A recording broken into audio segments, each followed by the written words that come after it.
emissions. And Libya's head of the Presidency Council warns of possible conflict if credible elections are not held in December. Hello and welcome to Africa Live. As always, great to have you with us. I'm Richard Nta, live in Nairobi. And for those of you joining us from across the continent and around the globe, we thank you for joining us. Let's take a look at other stories making headlines this hour. In business, oil holds near highest price since 2018 amid a global energy crunch.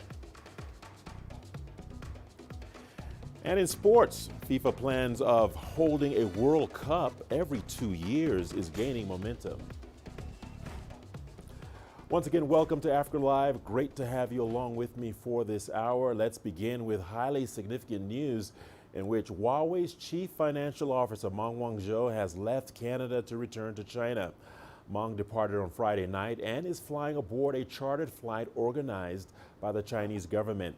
She will soon return to her home country and reunite with her family. Thank you all. Firstly, I'd like to thank the Honorable Associate Chief Justice Holmes for her fairness in the whole legal proceedings. I also appreciate the Crown for their professionalism and the Canadian government for upholding the rule of law. Many thanks to the sheriffs for their hard work. I'm also grateful to Canadian people and the media friends for your tolerance. Sorry for the inconvenience caused. My thanks also go to my sheriffs who gave me a help handing when I was in difficulty. Your kindness will be remembered forever. I would like to express my sincere gratitude to the Chinese Embassy to Canada for their consistent support. I'm very proud of my dedicated lawyers, our in-house lawyers, and all my colleagues who have been striving forward during this tough time. Lastly, to my family, to my friends, to everyone who provided care and help for me all along the way. Thank you. Over the past 3 years, my life has been turned upside down. It was a disruptive time for me as a mother, a wife, and a company executive. But I believe every cloud has a silver lining. It really was an invaluable experience in my life. I will never forget all the good wishes I've received from people around the world. As the saying goes, the greater the difficulty, the greater the growth. Once again, thank you so much.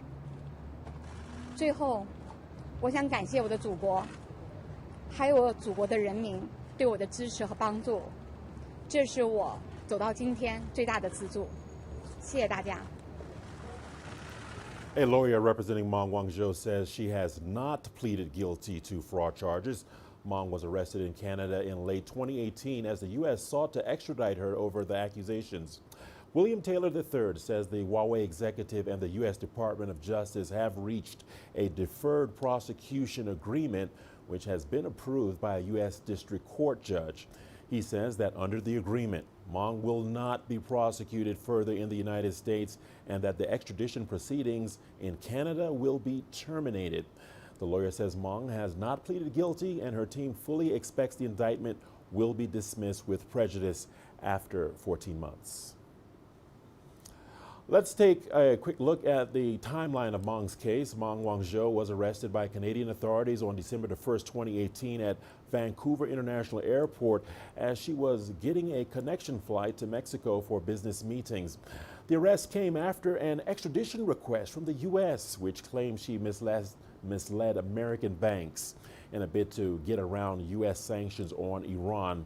Beijing said the charges were politically motivated and demanded her immediate release. On December the 11th, Meng was released on a $10 million U.S. bail. Under the bail conditions, Meng was given an electric tag but was allowed to travel around much of Vancouver. At the end of January 2019, the U.S. Department of Justice formally leveled criminal charges against Meng, and in March it gave the formal go-ahead for the extradition case to proceed. A number of hearings followed. On Friday, Meng pleaded not guilty in court after reaching an agreement with the American government over a deferred prosecution. The U.S. extradition request was dropped, as were Meng's bail conditions, allowing her to leave Canada. German voters head to the polls on Sunday for elections that will leave the country with a new chancellor. Angela Merkel is stepping down after 4 terms in office, and polls suggest 3 candidates have a good shot of taking her job. Ryan Thompson reports from Berlin. It's the final day before a major change. For the first time in 16 years, Angela Merkel isn't standing in Sunday's German election. A contentious campaign to replace her is now coming to an end as Germany's political parties hope that their ideas can sway undecided voters who have only known Chancellor Merkel. I think many people are anxious because we've had stability for 16 years. Many crises have been managed, well, like the refugee crisis, and now people are anxious because they're not sure who to vote for. I think she was a great chancellor and she did a great job, and now it's maybe a change is good. The last 16 years, just know Angela Merkel as our Kanzlerin, so I hope there's some person on top that has the same stability. Already, Germany is a big country. Voters won't directly elect the next chancellor, but instead support a party that will eventually form a new government in parliament. Polling suggests that 3 of them have a shot at naming one of their own as the next chancellor. At the top are the left-leaning Social Democrats and Olaf Scholz. He's regarded as a dry but stable leader of Germany's finance ministry and has cast himself as Merkel's heir. But that title is up for debate. The chancellor has publicly campaigned with her own party, the Christian Democrats. Its candidate is North Rhine-Westphalia Premier and party leader Armin Laschet. But unlike Merkel, he's struggled to command the same likability with voters.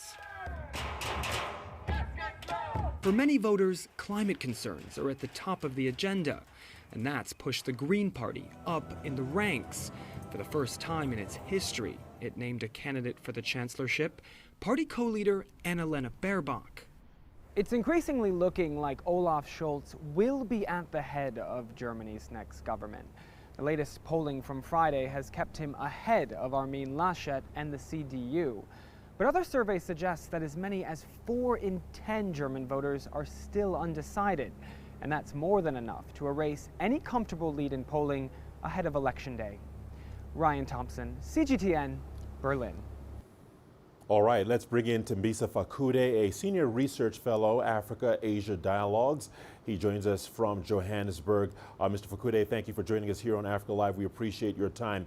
Now, Germany's Merkel prepares to leave the stage. What would you say has been her level of engagement with Africa? Well, she was probably the most liked German leader in the history of the interaction between Africa and Europe. And for obvious reasons. I mean, she supported the compact with Africa, the last meeting which we saw that took place in Berlin. All I think is praises because of what she has done in Africa. But we need to remember her for her role in the establishment of G20. She was one amongst the few leaders who insisted on the inclusion of certain African countries to form the G20 or the expansion of the G20 so that it could at least accommodate some African leaders. All right, Tembisa, let's talk more about the African continent and her relationship with the continent. What does a future without Angela Merkel look like for the African continent? Well, there's a lot of concern because she was pushing for all kinds of things. I mean, the recent statement she made in support of COVAX, for example, that was welcomed by a number of leaders in this country. I mean, not in this country, but in the continent. So she will be sorely missed by many. And I think there are lots of people in Africa who still feel that the Christian Democratic Party of Germany was much more friendly than the previous governments in Germany. And the hope is that at least they'll continue influencing the foreign policy towards Africa as they, it looks like there's going to be a coalition and they might be in parliament. And the hope is that they'll play a role in ensuring that that agenda, which was started by Angela Merkel, continues to benefit the continent.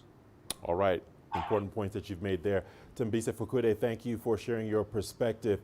Moving on, climate change continues to dominate talks at the UN General Assembly. African leaders have pointed out the need for more action to reduce greenhouse gas emissions.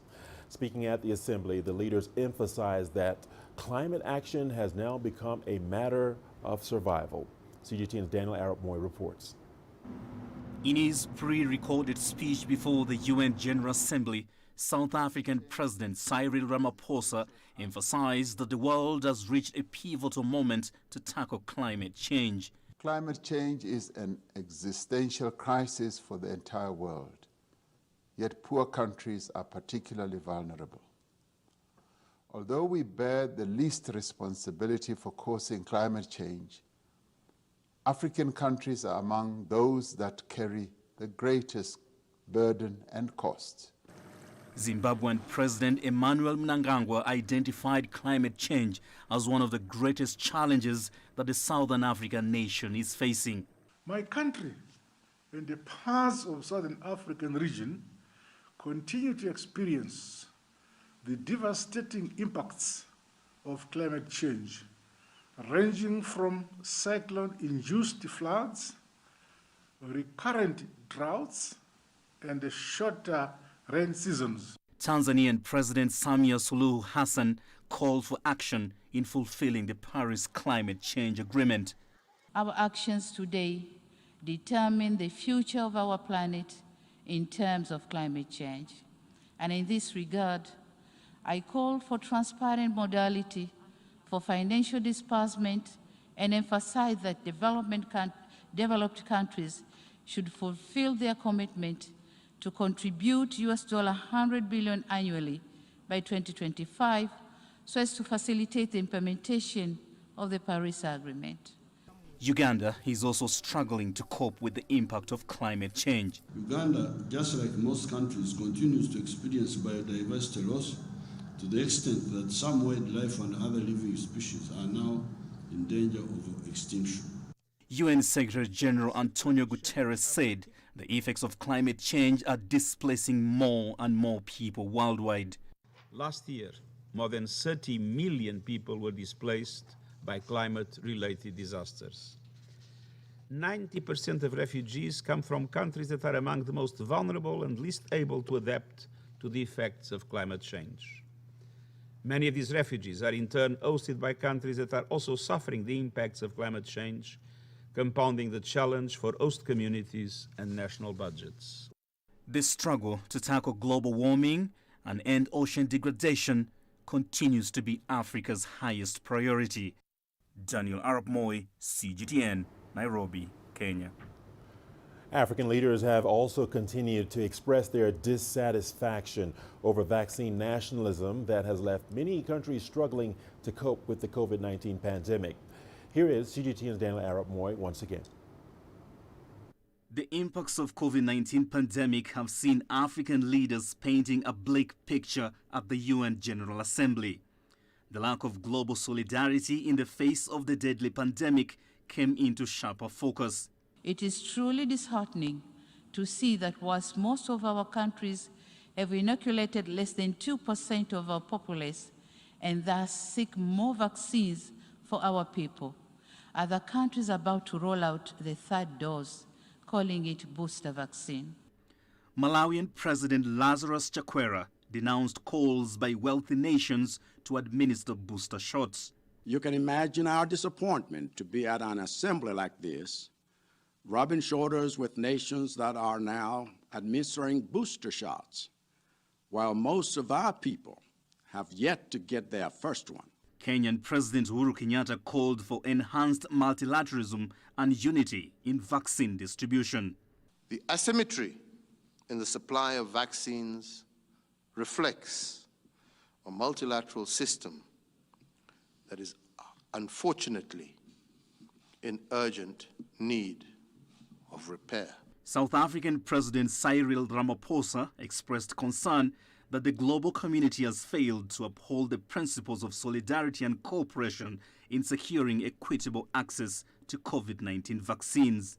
It is an indictment on humanity that more than 82% of the world's vaccine doses have been acquired by wealthy countries, while less than 1% has gone to low-income countries.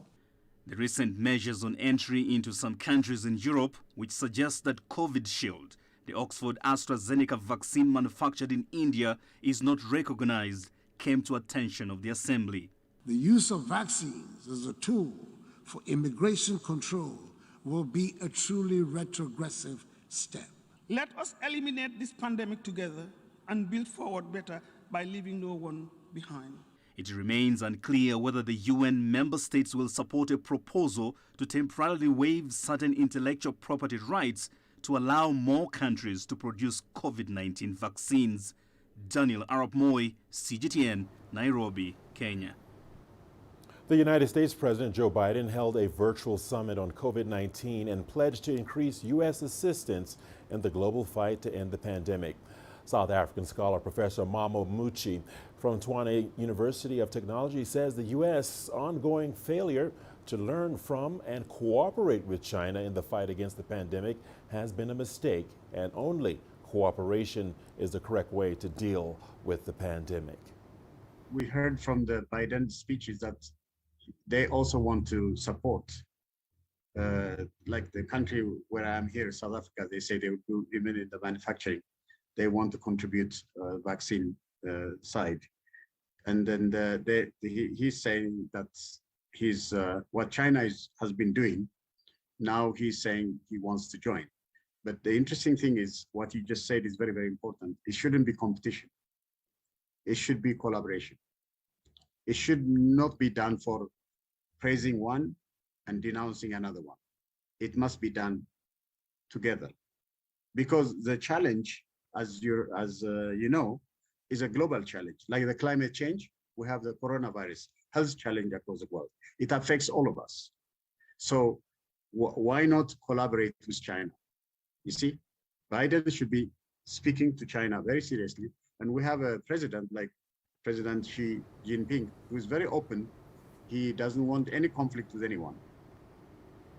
The news continues on Africa Live. We'll see you on the other side of the break with more news stories. Here's what's ahead. The UN says over 400,000 people displaced by floods in South Sudan. And genetically modified technology helps farmers in South Africa improve yields despite climate change concerns.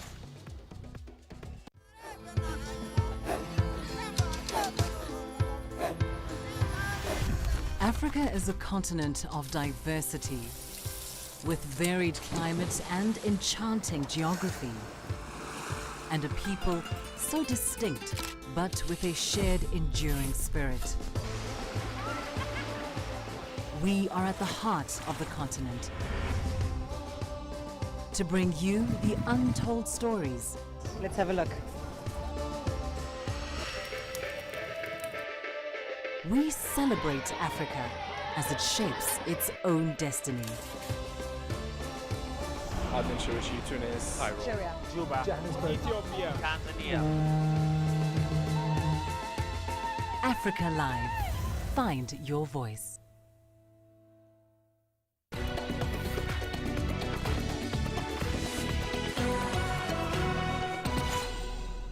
Welcome back to Africa Live. Thanks for staying with us. The head of Libya's Presidency Council, Mohammed al-Menfi, has warned that Libya will fail and relapse into division and armed conflict if credible elections are not held in December as planned. CGTN's Joy Karuki Juma reports. It is at the UN General Assembly in New York that the head of Libya's Presidency Council, Mohammed al-Menfi, announced that Libya was at a critical juncture. This is a defining moment.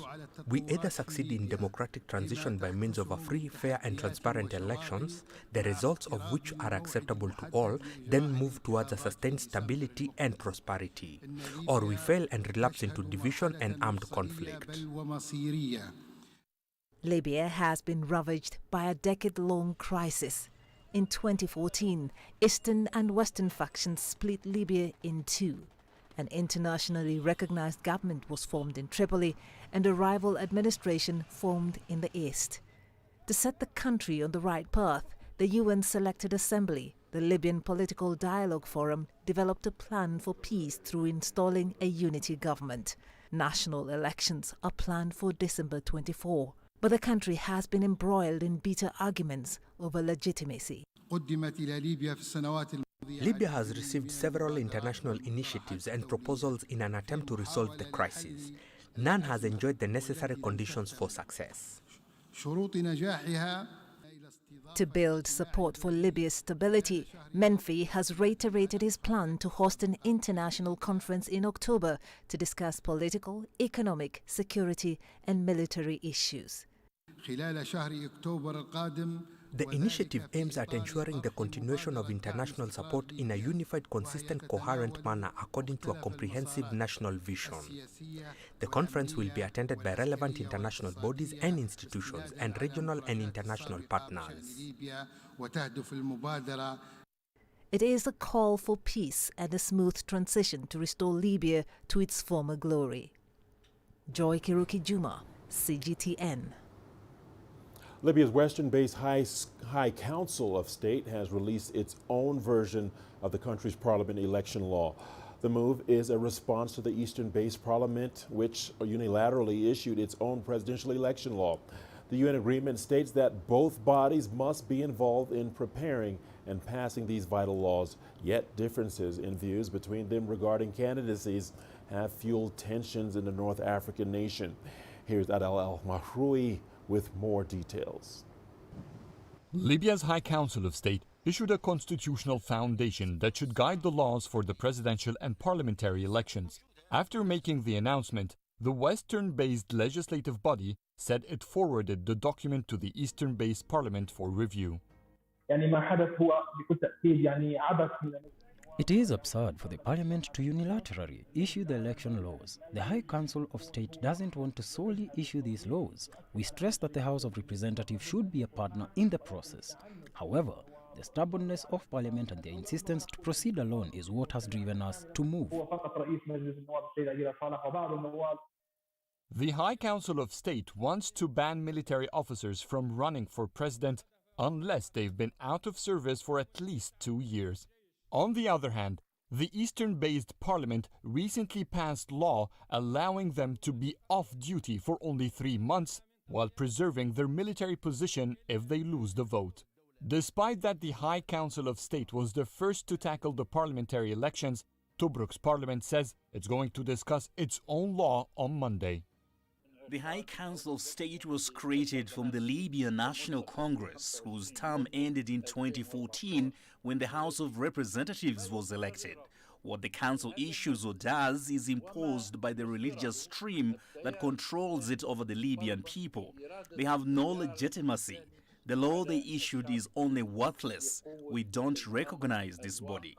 This week, the United Nations Support Mission in Libya and the country's Presidency Council have urged legislators to expedite the passage of election laws. Libya's UN agreement states that both the High Council of State and the Parliament must cooperate in formulating these laws. If elections proceed with Aguila Saleh's law, it will be very easy to legally challenge the elections because it's based on a violation of the UN agreement. We will return to a conflict over legitimacy, who is legitimate and who's not. We in the High Council for State don't want that. We want elections that end the division and settle the issue of legitimacy. Complicated this legal conflict further, the Western-based High Council of State is calling to only hold parliamentary elections on December 24, suggesting a two-chamber legislative house. It wants to delay the presidential elections by at least 1 year. The Eastern-based parliament, on the other hand, wants to hold both elections on time. Adel Mahroui, CGTN, Cairo. The United Nations says over 400,000 people in South Sudan have been displaced due to flooding in parts of the country. The government says more than half of the country is affected by floods, with Bentui in Unity State among the badly affected areas. South Sudan's government says it has formed a committee to look into the flood situation across the country. It calls for urgent assistance to the flood-affected persons across the nation. The United Nations says the situation of the displaced persons in South Sudan needs urgent attention. As for the floods in general, a committee has already been formed. And this committee is studying and looking into how best this situation will be addressed. And that now is under the chairmanship of Minister for Humanitarian Affairs. And to South Africa now, where genetically modified crops continue to play a key role in maintaining food security there. The country was the first in Africa to allow commercialization of genetically modified maize, which saw it become a net exporter of the food crop. The Travers Andrews from CGTN reports on how the recent approval of new technologies in producing genetically modified maize will allow farmers in South Africa to become more productive despite the challenges posed by climate change. South Africa is the first country in the world to introduce genetically modified maize as a staple crop. The country harvests around 50% white maize and 50% yellow maize, both using GM technology.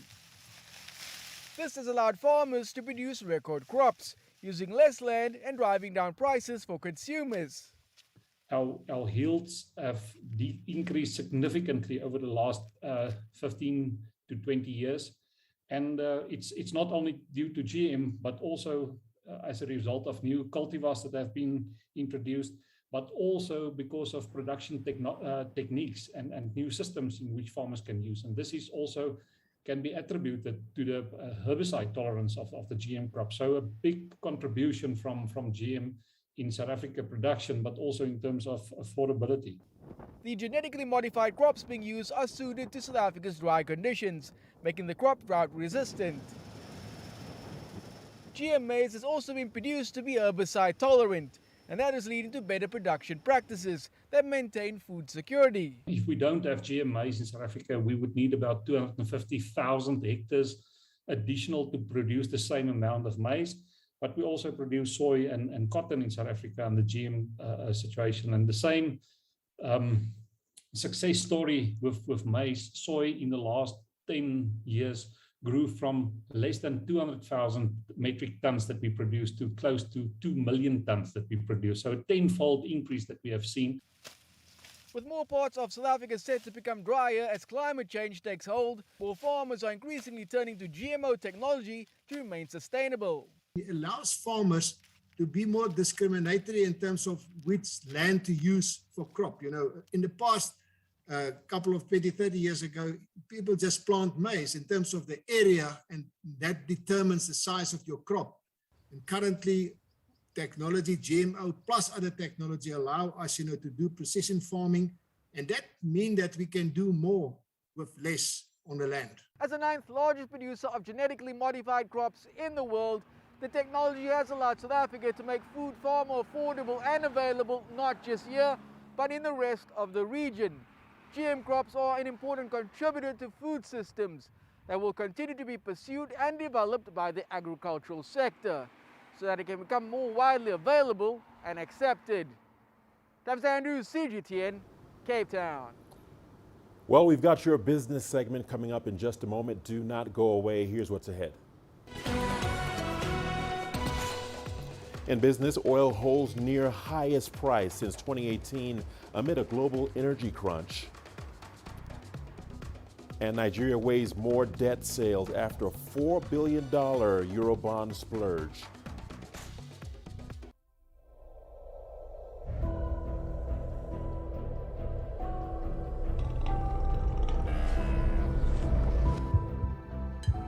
This has taken me completely out of my depth, but at the same time, it's exciting.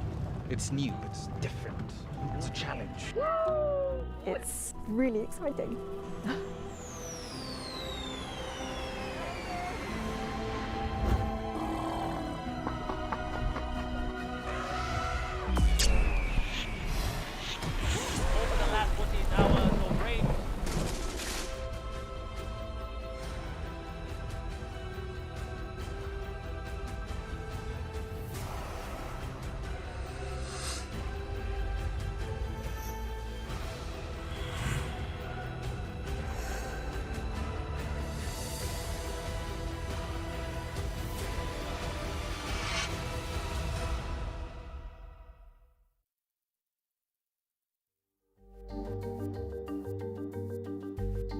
Africa Live.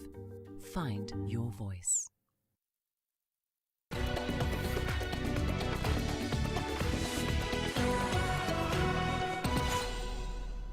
Welcome back to Africa Live. Thanks for staying with us. We appreciate your company. Oil held gains near the highest since 2018 amid a global energy crunch that's set to increase demand for crude while stockpiles are falling from U.S. to China. Futures in London traded above $77 a barrel, heading for a third straight weekly increase. The surge in natural gas prices is expected to force some consumers to switch to oil, tightening the market further ahead of the Northern Hemisphere winter. Oil has rallied recently after a period of COVID-induced demand uncertainty, with some of the world's largest traders and banks predicting that prices could climb even further because of the energy crisis. OPEC Plus is struggling to boost production after agreeing to begin further easing output curbs starting in August. And Zambia's government says talks with the International Monetary Fund in Washington on Thursday were very progressive as the Southern African nation sought funding needed to escape from a debt crisis. Key issues including timelines and immediate steps that needed to be taken to advance the process for a highly anticipated extended credit facility program were discussed.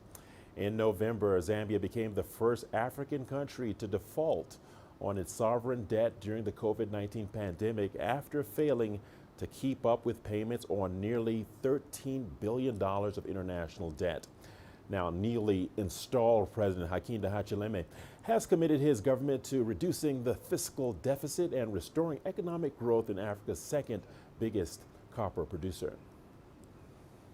Nigeria has raised another $4 billion through eurobonds. The West African nation issued the debt in 3 tranches of different tenors. It included a $1.25 billion 7-year note at a yield of 6.125% and a 12-year note at a yield of 7.375%, which raised $1.5 billion. The final 30-year tranche raised $1.25 billion at a yield of 8.25%. The note is set September the 28th for the bond settlement, which will be listed on bourses in London and Nigeria. The Eurobonds are part of Africa's biggest economy plan to raise about $5.7 billion in external financing to help fund its 2021 budget and to also partly finance its $13 billion fiscal deficit. And South African Airways, the country's national carrier, resumed operations on Thursday, almost a year after it was grounded because of the pandemic and the business rescue process put in place soon after. Angela Coppola has more on the story. The airline restarted with a limited local offering, with 3 flights per week between Johannesburg and Cape Town. A big chunk of whether they will be successful or not will depend upon whether the new management actually has a mandate to be able to operate independently and commercially. At this point of time, they've made the right noises about bringing in a private sector partner, but that has not yet come into play. The timing of the re-entry of the airline into the regional market is critical. The biggest thing that is working in their favor is going to be the restructuring of the route network and hopefully trimming off the costs. The new route network that they're starting with is only going to be with 4 aircraft, and it's going to be to a bunch of destinations that have traditionally been very lucrative for South African Airways. That's Lusaka, Maputo, Harare, Kinshasa, and Accra. The battle now begins for the hearts and minds of the traveling consumer after more than $1 billion in taxpayers' bailouts. So changing that perception and making the public aware that this is something new. There have been very, very problematic labor relations at South African Airways towards the end. And, you know, once again, these are all things which have negatively affected the brand, and that the new airline, which is still using the same brand, is going to need to have to overcome before they're able to win flyers back. It appears that there are some travellers prepared to give SAA another chance. Because it's a proudly South African company, you know, I rather support our own. In the past, I used to fly SAA all the time, whether, you know, nationally and internationally. So I am concerned, but I just want to see, you know, what's going to happen. So I think going with them, giving them our support, and yeah, we're very patriotic people. So I think they're going to take off, and it's going to be a good future. Everybody has a wobble. I think they'll recover nicely. SAA took to the skies with a limited offering, first domestically and then regionally. It's all going to depend now on whether there's any interest from consumers. I'm Angelo Coppola for CGTN at OR Tambo International Airport in South Africa. Authorities in Uganda say the COVID-19 pandemic is weighing down the country's economy. The slowdown is especially putting pressure on big multinational companies, some of which are threatening to close shop and permanently exit the country. But the government insists Uganda's business outlook is promising and wants companies to stay and weather the storm. From Kampala, here's CGTN's Michael Baleke with more details. Uganda admits the country has lost some of its muscle. Uganda's largest income-generating sectors like tourism, trade, agriculture and manufacturing are struggling to cope. The Minister of Finance blames the sluggish economy largely on the COVID-19 pandemic. Importation has slowed down. Even production itself in some factories has gone down because of lack of demand, because there is no the money among the people who are not employed. Those cannot be consumers because they don't have the money. The slow-moving economy is driving some multinational companies out of the country. Mobile telecom operator Africell and South African retail giants Shoprite and game stores have announced plans to pull out of the country, but the government is urging them to stay a little longer. My appeal to any company who is doing business here, please, we are going to have a very nice economy, a thriving economy. Stay put. The Bank of Uganda's August monetary policy report notes the COVID-19 containment measures have interrupted economic recovery. The government says Uganda's economic recovery is highly conditional on the containment of the spread of the COVID-19 virus, and this depends on the vaccines being rolled out across the country. Uganda has so far inoculated more than 30,000 people, and with more vaccine arrivals, the government is keen to get jabs into the arms of at least 22 million people. But economic analysts argue that vaccinations alone are not enough to restart the economy. Government is concentrating on firefighting the COVID, getting the vaccines, lockdown, but those actions are not going to address the long-standing challenges facing our economy. We need to think a bit longer term, in the medium term, of how to overhaul the economy. According to Bank of Uganda, economic growth is expected to return to 6 and 7% in 3 to 4 years. This will be sustained by a strong growth in external demand, which will see exports pick up, the gradual recovery of tourism, and final investment decision in the country's oil and gas sector. How do you support these businesses so that they get back on their feet? Those are supply-side interventions. That's why we're talking about relief facilities. That's why I talk about tax relief. That's why I talk about reducing the interest rate, the central bank interest rate. Why? In order to allow more private sector borrowing, things like that. However, the central bank notes that significant uncertainties continue to surround the general outlook. There is fear of possible flare-ups of more contagious variants that could prompt further containment measures which would reduce domestic demand, a move likely to accelerate the exit of more multinationals, but also the collapse of local companies. Michael Baleke, CGTN, Kampala, Uganda. China is selling the first batch of state oil reserves through a public auction to help stabilize prices. Nearly 7.4 million barrels of bonded crude oil reserves were released to the market on Friday. China started its National Oil Reserve Program 15 years ago. According to the country's Statistics Bureau, China had built 9 bases as of 2017, which could hold 37 million tons of crude. Analysts say the first batch is a relatively small amount, but as the National Reserve releases oil on a regular basis as promised, the move could stabilize the market in the long run and ease the burden on domestic companies. Meanwhile, China is getting closer to the top 10 on the global list of most innovative economies. It now ranks 12th on the latest Global Innovation Index. It's also the only middle-income country among the top 30. Last year, China invested $372 billion in research and development, accounting for 2.4% of the country's demand for goods and services. The number not only marks a near-decade high in growth, but also reflects the country's efforts in catching up with the international standards.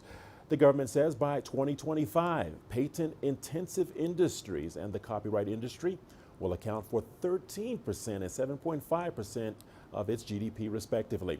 It also says China export and import intellectual property rights will reach $54 billion, with the number of high-value patents increasing to 12 for every 10,000 people in the country. And we're not done just yet. We've got your sports news coming up after the break. Don't go away. Here's what's ahead. In sports, FIFA's plan of holding a World Cup every 2 years is gaining momentum.